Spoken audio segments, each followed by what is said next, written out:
Basically, I will not go over the precision oncology as a field, because you'll be hearing from distinguished speaker throughout the 2 days.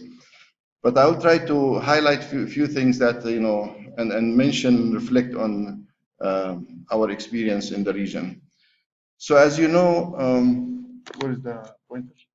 I took it, so it's my on the. So okay.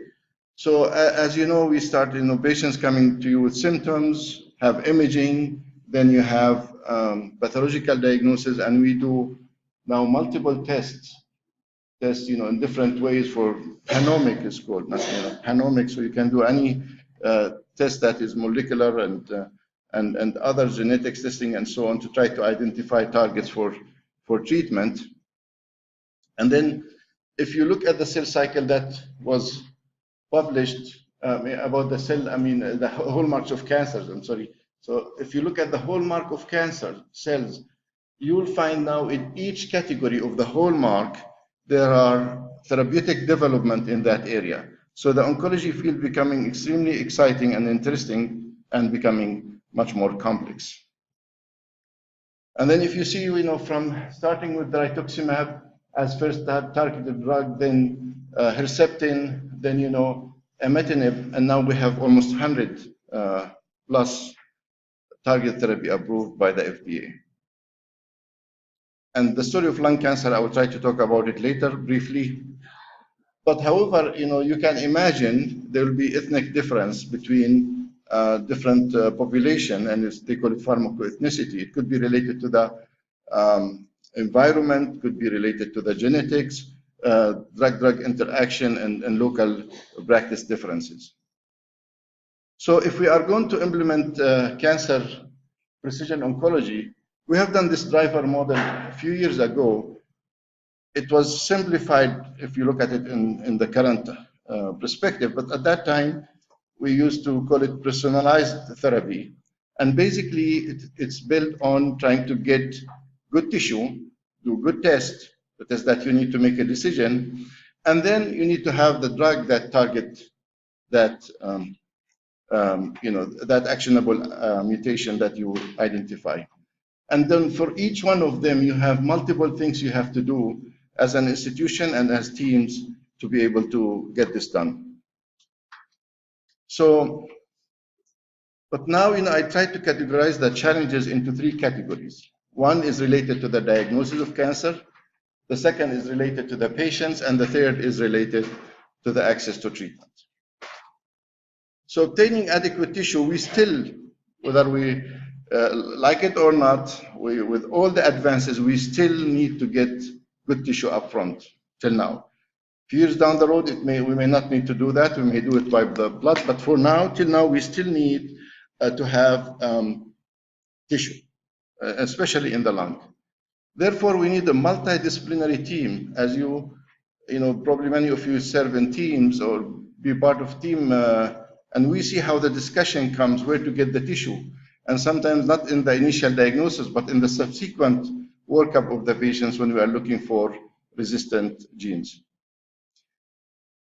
Liquid biopsy may overcome many of these challenges, but our experience now, we have tested more than 40 patients for ctDNA liquid, and we have 2 positive only. While in the literature, it tell you the literature tell you it should be around 60%. So there is challenge in that, but this will eventually, when we improve the technology or have reliable labs that does that, will minimize getting regular biopsies. So we have issue accessing the test, even in the National Guard. So I'm talking at the National Guard, but also this is reflective to all of you probably in the room, and happy to hear from you if there's different opinion. We have financial issue, logistic issue, how to do the test. So even if you find somebody say, I'm going to pay the expenses for you, you still have issue with the logistic, how to get the things done. And then sometimes interpreting the data, and especially now if we move to Nextgen sequencing, we really need people who are expert in bioinformatics to help us, figure out what we need to do with the data that we have in the future. And David may touch in that because in Oxford they have a lot of support in bioinformatics. Our patients come to us with advanced stage and poor performance status, lack of screening program. So even if the patient come to you with disease that you may end up discovering that they have good target, it will be too late. And we discover somebody, for example, who has mutation, but he's intubated. It happens actually with us, because it is too far advanced, in terms of the patient's condition and so on. Limited patients engagement. We have many of our patients don't know their diagnosis or deny that they know their diagnosis. We have cultural, social issues, and so on, convincing people about repeating the biopsy when you don't have enough tissue and so on. So there are challenges there. Again, we talked about the patient's conditions, the performance status, and comorbidities, and the ethnic differences. We touched on that, and I will go specifically over our studies that we have done. The medications are expensive. We have a formulary issue because the new medication coming very fast. By the time you get one medication in the formulary, you have another new medication that is FDA approved and that has good result. And I know some hospitals even close the door of having any medication added to the formulary because of budget issue. And even some hospitals, even when they have the medication in the past on the formulary, they stop buying the medications. So I will just mention one study we have done in the Middle East and then talk about the journey of lung cancer briefly. So we have done the study basically to look at druggable targets in lung cancer in the Middle East. And we have 5 countries, 8 centers from 5 countries, more than 566 patients participated in the study. It was retrospective, actually, included in the study with IRB approval and so on. And so we get demographic information and pathological information. The majority were males, 78% were male, median age 61, 50% are smokers, current or ex-smokers. 2/3 are stage 4. We got all comers, by the way. So we told them any patients with lung cancer, consecutive patients with lung cancer, give us data about them. The test was done on 29% of the patients. Even in stage 4, less than 40% of the patients tested, and it ranges between country, and it's not the time now to talk which country does what. But basically, about 1/3 of stage 4 lung cancer patients are tested in these countries. And then in 42 were positive, so 25% were positive for EGFR, and for ALK 7.9 were positive. The EGFR mutation was 31% in stage 4 lung cancer cases. So 1/3 of our patients' population will have EGFR mutation, which is in the middle between the Western population and the Eastern, Far Eastern population. So we are in the middle. That has an implication, by the way. So if I have a patient who failed stage 1, failed line 1, and then probably line 2, and he failed immunotherapy, failed systemic therapy, and I don't have access to getting EGFR, and he fits the criteria, for example, non-smoker, female, and so on, in our patient's population, you may be able to give TKI, because 1/3 of the time it may work. So it has a meaning in terms of the practical aspects. So look at the reasons, and it may sound strange that the physician were surveyed, 62% don't know what to do. Okay, I may know patients need EGFR, but whom I talk to, where I go to, what will be the first step to get EGFR testing? And the lack of funding was only 11%, insufficient tissue 10%, and different other reasons. So when you look at univariate analysis, gender, female, and TTF1 positivity were positive marker, positive predictor. And then when you look at the multivariate analysis, stage 4 has 3 times the ratio of having EGFR positivity than lower stage. So small fraction of the patients are tested, and you say no, we do more now. We do 80-90% EGFR, but what about RAS1? What about ALK?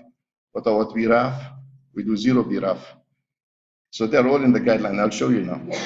So this is the lung cancer journey story. So we started, and this is actually, I've been here now 11 years in the kingdom. And, I lived this step by step, and, we get a new test, and then I have to make sure that we implement it, we disseminate it.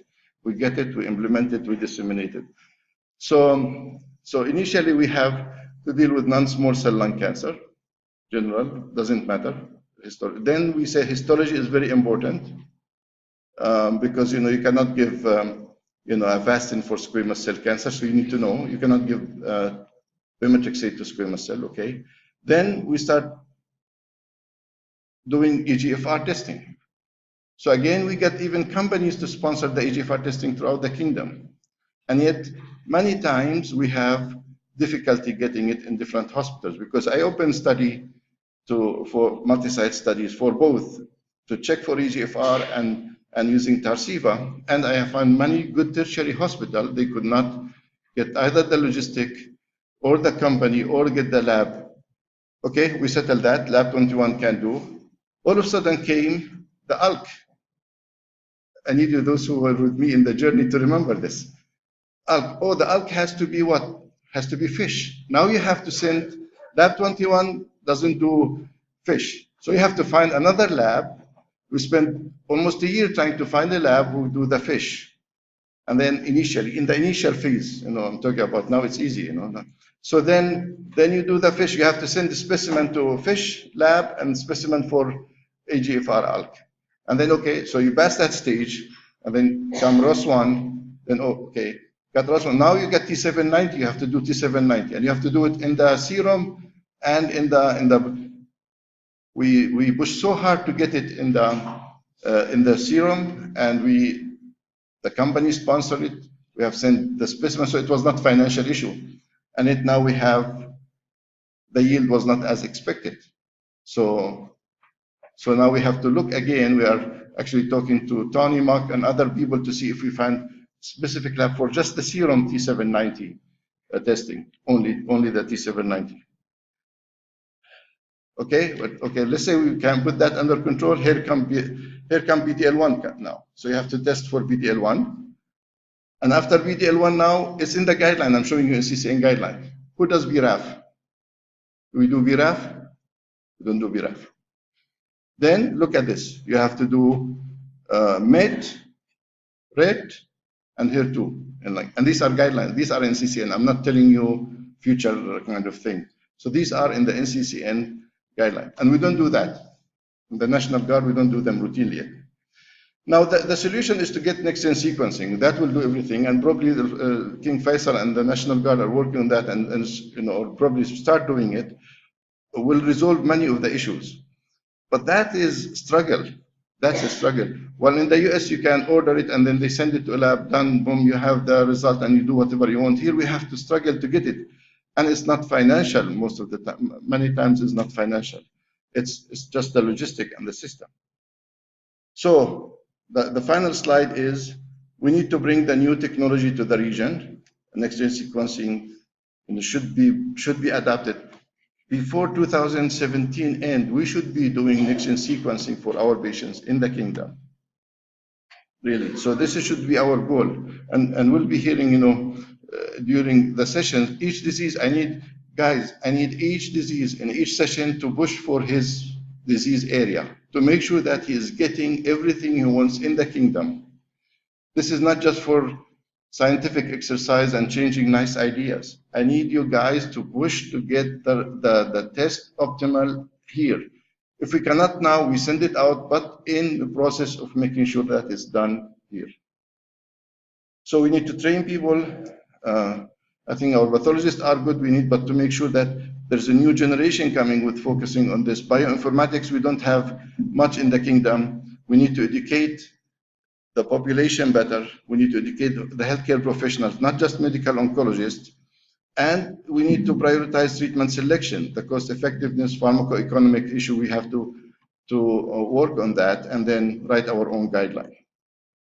By this, I'll stop here and thank you very much.